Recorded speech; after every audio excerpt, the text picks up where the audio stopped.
শিক্ষার্থী বন্ধুরা, রোজের এডুকেশন কেয়ারের পক্ষ থেকে সবাইকে শুভেচ্ছা স্বাগতম। অনেকেই চক্রবৃদ্ধির মূলধন অষ্টম শ্রেণী, দশম শ্রেণী বা চাকরি প্রার্থীরা বন্ধুরাও এই চক্রবৃদ্ধির মূলধন বা লাভ ক্ষতির এই অঙ্কটা দেখে অনেকেই ঘাবড়ে যান। আজ অত্যন্ত সুন্দরভাবে একেবারে সহজভাবে আমি উপস্থাপন করব চক্রবৃদ্ধি মূলধন নির্ণয়ের কৌশল। চলো দেখি।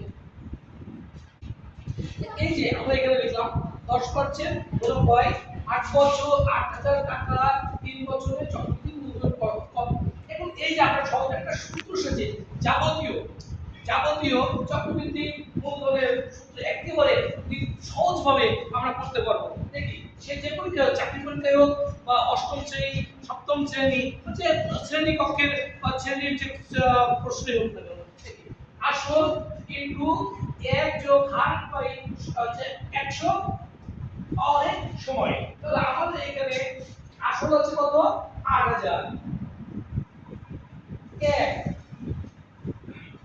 আর হচ্ছে কত 10 সময় 3 টাকা। এখানে 8000 একদিনে 1 এর সাথে 100 গুণ করলে 100 আর 10 গুণ করলে 110।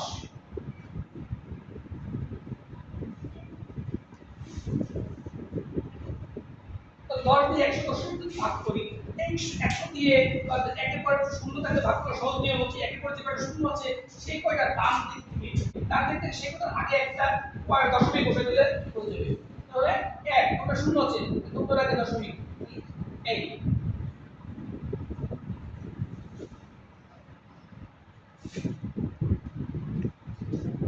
তাহলে এইটাতে যদি আমরা এই করি আসে 1.331। এটার সাথে গুণ করলে আসে 10648। আমি বোঝানোর জন্য দেরি হয়ে একটু সময় লেগেছে, কিন্তু যারা অঙ্ক করতে করতে একটু সময় দেখা মাত্রই করে দিতে পারবে। শিক্ষার্থী বন্ধুরা, আজ আমার মনে দেখবে হচ্ছে সামনের আরেকদিন। তবে সবাই লাইক করেন, শেয়ার দিয়ে এটা ভিডিওটি পেতে সবাই লাইক করেন, শেয়ার দিয়ে রাখবেন।